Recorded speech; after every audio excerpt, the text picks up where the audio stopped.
कराची से मिल रही बड़ी खबर के साथ बीआईटी ओपी क्षेत्र के जेवर दुकान में चोरी की बड़ी घटना को अंजाम दिया गया।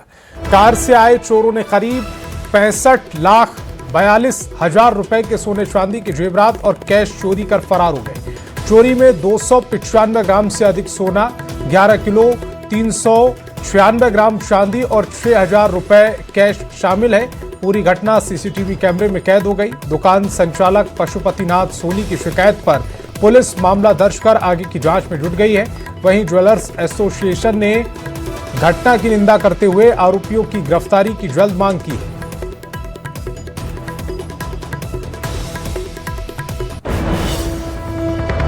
और धनबाद के धनसार थाना क्षेत्र के गजवा टांड इलाके में दुकान तोड़फोड़ को लेकर हंगामा हो गया। दुकान निर्माण कर रहे मोहम्मद असलम का आरोप है कि कोर्ट के आदेश के बाद वे निर्माण कार्य कर रहे थे, तभी कुछ लोगों ने मौके पर पहुंचकर दुकान को तोड़ दिया। घटना का वीडियो सोशल मीडिया पर वायरल हो रहा है। वहीं दूसरे पक्ष ने आरोपों को खारिज करते हुए कहा कि जमीन सी एंट्री एक्ट के तहत उनकी रैयती है और उस पर कब्जे की कोशिश की जा रही है।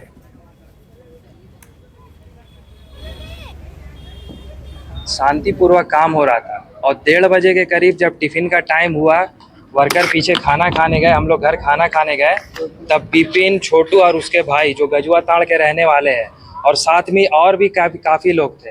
चेहरा हमने क्लियर नहीं देखा और भी काफ़ी सारे लोग थे। एक भीड़ आई थी, उनका मेन तो वही थे, सामने वही थे, भीड़ लेकर वो आए थे और बगल के भी लोग थे हमारे, जिनसे हमारा मामला पहले चल रहा था। उन्होंने अपने साथ औजार लेकर के आए और जो सामने तोड़ फोड़ आगजनी के घटना को अंजाम दिया।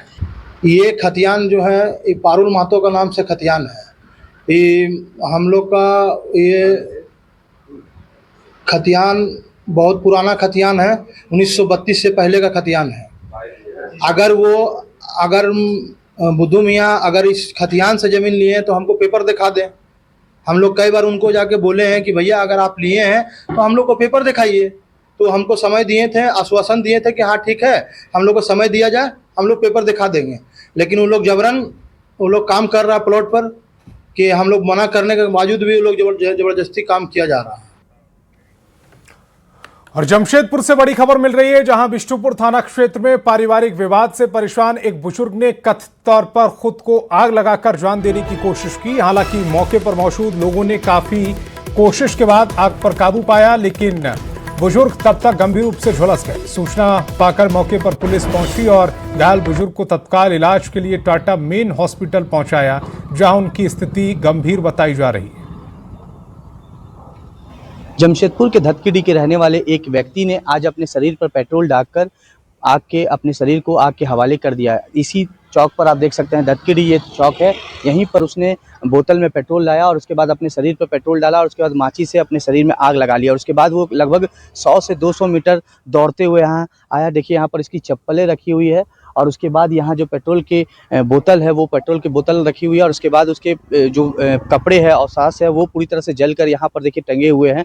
हालांकि जब वो दौड़ रहा तो बचाव करके आवाज़ लगाया और उसके बाद सीधे तौर पर आकर यहाँ पर जाली के पास वो खड़ा हो गया और उसकी पूरी शरीर जो है वो पूरी तरह से 100% जल गई। हालांकि इस दौरान यहाँ पर मौजूद लोगों के बीच अफरा तफरी का माहौल हुआ। लोगों ने उस आग को बुझाने का भी प्रयास किया, घरों से बाल्टी में पानी लेकर उसे बुझाने का प्रयास कर रहे थे, मगर आप देख सकते हैं कि बगल में तालाब भी है। बावजूद उस व्यक्ति ने इसे फानकर वो तालाब में नहीं गया, क्योंकि वो अपने जीवन को खत्म करना चाहता था। आया और ये देखिए पेट्रोल का बोतल है, ये पेट्रोल लेके आया, अपना ऊपर डाला, वहाँ पर माचिस मार लिया।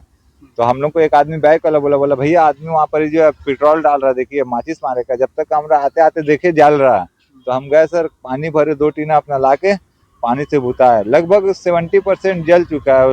इस ओर से जलता हुआ एक व्यक्ति आ रहे थे जो बहुत सारा आग लगा था। लग रहा है कोई आग का, जैसे कोई उसको पेट्रोल वगैरह कोई चीट दिया हो। आग बुझने का नाम ही नहीं ले रहा था। हम लोगों ने उसको बुझाने की कोशिश की, घर से 5-6 बाल्टी पानी लाए, फ्रिज से ठंडा पानी ला करके उसका शरीर में डाले। हम लोग पानी डाल रहे थे तो उसका स्किन पूरा गिरते जा रहा था। स्थानीय लोग और पुलिस की मदद से उस व्यक्ति को गंभीर रूप से एमजीएम अस्पताल में भर्ती कराया गया है, जिसकी हालत कहीं ना कहीं काफी चिंताजनक बनी हुई है। न्यूज़ 18 के लिए जमशेदपुर से आशीष कुमार तिवारी।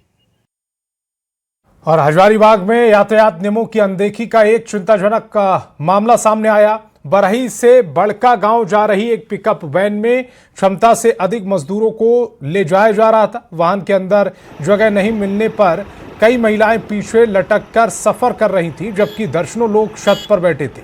रात के समय इस तरह ओवरलोड वाहनों में सफर करना किसी के लिए बड़े हादसे को न्योता देना है। स्थानीय लोगों ने प्रशासन से ऐसे वाहनों के खिलाफ सख्त कार्रवाई की मांग की।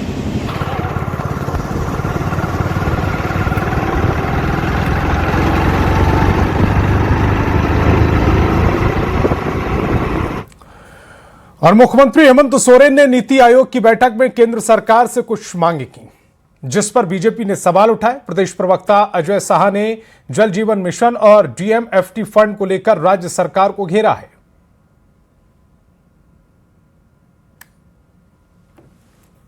जल जीवन मिशन में केंद्र सरकार से अतिरिक्त फंड मांगने से पहले मुख्यमंत्री जी को इस बात का जवाब देना चाहिए कि जल जीवन मिशन में जब भारत सरकार ने आपको पहले ही 90% पैसे दे दिए हैं तो यहां पर टारगेट केवल 55% क्यों पूरा हुआ। डीएमएफटी फंड के प्रोसेस में संशोधन की मांग करने से पहले आपको इस बात का जवाब देना चाहिए कि बोकारो में, चाईबासा में, लातेहार में, झारखंड के अन्य जिलों में जो डीएमएफटी स्कैम हुआ है उसकी जांच कहां तक पहुंची है। 1,36,000 करोड़ के मामले में वापस से आपने झारखंड की जनता को क्यों गुमराह किया। रांची में राष्ट्रीय टीबी उन्मूलन को लेकर 2 दिवसीय सेमिनार आयोजित किया गया, जिसमें देश विदेश के विशेषज्ञ, चिकित्सक और शोधकर्ताओं ने भाग लिया। कार्यक्रम में टीबी उन्मूलन, नई उपचार पद्धतियों और जन स्वास्थ्य से जुड़े मुद्दों पर चर्चा की गई। नेशनल टास्क फोर्स की टीम इस बैठक में 22 राज्यों के प्रतिनिधि शामिल हुए। तो भारत अभियान का आज 2 दिवसीय यहाँ कार्यशाला आयोजित हो रहा है, जिसमें 32 राज्यों से यहाँ पर प्रतिनिधिगण आए हुए हैं और हम लोग को जो मुक्त करने का जो लक्ष्य रखा गया है वो 2029 जैसे माननीय मंत्री जी बताए हैं। हम लोग का प्रयास होगा उससे पहले ही हम लोग जो है टीबी मुक्त भारत अभियान और टीबी मुक्त झारखंड कम से कम हम लोग कर लें। रांची में राष्ट्रीय टीबी उन्मूलन को लेकर 2 दिवसीय सेमिनार का आयोजन किया गया। इस दौरान इरफान अंसारी ने महिला विधायकों पर विवादित टिप्पणी की, जिसके बाद से राज्य की सियासत तेज हो गई।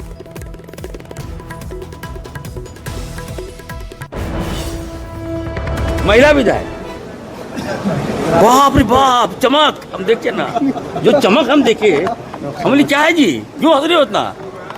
मतलब लग रहा है कि घर में दिवाली आ गया, दशहरा मना रही है ये लोग। आज हो गया है ये नहीं चलने दूंगा मैं बता दे रहा हूँ। ये लक्षण, ये चाल चलन मैं नहीं चलने दूंगा। मैं बार बार बोल रहा हूँ, झारखंड दिसम गुरु शिबू सोरेन जी ने लिया है, हमारे पिताजी फुरकान साहब ने लिया है, ये तमाशा बनाने के लिए नहीं लिया है। और इरफान अंसारी के बयान के बाद राज्य में सियासत गर्मा गई है। गीता कोड़ा ने बयान की निंदा की और कहा कि ये बयान न केवल शर्मनाक और निंदनीय है, महिलाओं के प्रति मंत्री की असंवेदनशील सोच को भी दर्शाता है।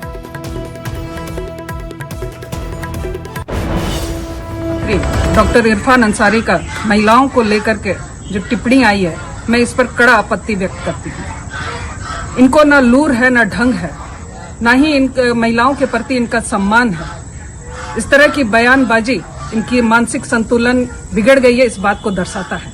इनको ऋण पास में जाकर के अपना इलाज कराना चाहिए। जो महिलाओं का सम्मान नहीं कर सकते वो और क्या काम करेंगे। बीजेपी प्रदेश उपाध्यक्ष और पूर्व स्वास्थ्य मंत्री भानु प्रताप शाही दुमका पहुंचे, जहां उन्होंने फूलो झानो मेडिकल कॉलेज अस्पताल का निरीक्षण किया और अस्पताल की बदहाल व्यवस्था को लेकर नाराजगी जताई। उन्होंने अस्पताल में दवाओं की कमी, जांच सेवाओं की अव्यवस्था और ऑक्सीजन प्लांट बंद होने जैसे मुद्दों पर राज्य सरकार को घेरा। भानु प्रताप शाही ने कहा है कि अस्पताल की हालत देखकर उन्हें गहरी निराशा हुई। इस दौरान उन्होंने स्वास्थ्य मंत्री इरफान अंसारी पर भी तीखी टिप्पणी की। के लिए यह मेडिकल कॉलेज, जिस मेडिकल कॉलेज में अल्ट्रासाउंड बंद हो और 6 महीना से बंद हो, कितना दुर्भाग्यपूर्ण स्थिति है। जब हमारी बात राज्य की जनता देखेगी और सुनेगी तो समझेगी कि मेडिकल कॉलेज का अल्ट्रासाउंड 6 महीना से ऊपर से बंद है। मैं जब आया तो पूरा दुर्गंध से भरा हुआ यह मेडिकल कॉलेज, मेरे देखने के बाद आप देख रहे होंगे कि ब्लीचिंग पाउडर छिटा जा रहा है। बेड पर बेडशीट नहीं है, मरीजों को दवा नहीं मिल पा रहा है। अंसारी जी को चूंकि बारिश नहीं हुआ है तो हो सकता है नदी में पानी नहीं हो सकता है तालाब में पानी नहीं हो सकता है कुआं में भी पानी नहीं हो। जो मेडिकल कॉलेज का स्थिति मैं देख रहा हूं, इरफान अंसारी को चापाकल में डूब के मर जाना चाहिए। और झारखंड में 18 जून को होने वाला राज्यसभा चुनाव इस बार काफी दिलचस्प माना जा रहा है। 81 विधायकों वाली विधानसभा में 2 सीटों के लिए 3 प्रमुख उम्मीदवार मैदान में। जीत के लिए एक उम्मीदवार को करीब 28 वोटों की जरूरत होती है। विधायकों को फ्रेम रेस वोट देने की सुविधा है, जिससे पहले और दूसरे वरीयता के आधार पर गणना होगी। यदि किसी को तय वोट नहीं मिलते हैं तो टॉप 2 उम्मीदवारों के बीच मुकाबला माना जाएगा। हालांकि राजनीतिक समीकरणों को देखते हुए जेएमएम की स्थिति मजबूत मानी जा रही, जबकि कांग्रेस और बीजेपी समर्थित उम्मीदवारों के बीच मुकाबला प्रेफरेंस वोट पर निर्भर करेगा। अगर फर्स्ट प्रेफरेंस में अगर कोई टूटा नहीं मान लीजिए, और अगर मान लीजिए उन लोगों ने सेकंड प्रेफरेंस कांग्रेस के प्रत्याशी को दे दिया, संभव है, तो मुझे लगता है कि नथवानी जी जो है फर्स्ट प्रेफरेंस पर जोर मार रहे होंगे ज्यादा, सेकंड पर जोर कम मार रहे होंगे इस बार। समझ गया ना? उनका अपना कैलकुलेशन है, गुणा भाग गणित वो अच्छी तरह जानते हैं। वो पहले भी यहां से 2 बार जीते हैं, वो जीते हैं ना। तो मुझे नहीं लगता है कि उनका गणित जो है 14 में जीते, 8 में जीते,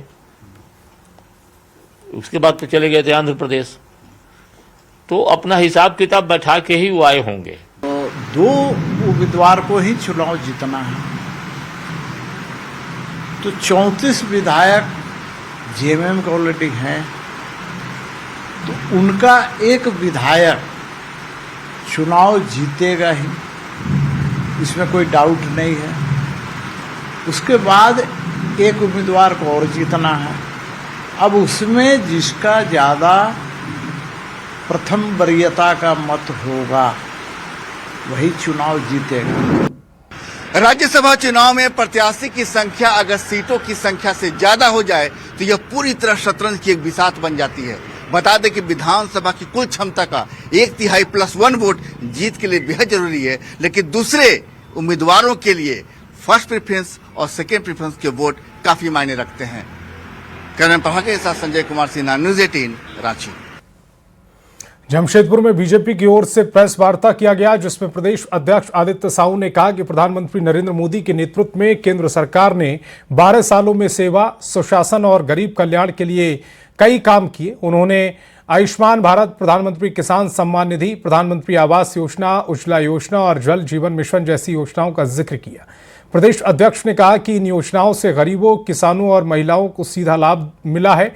उन्होंने दावा किया कि सरकार की योजनाओं से देश विकास के नए आयाम छू रहा है।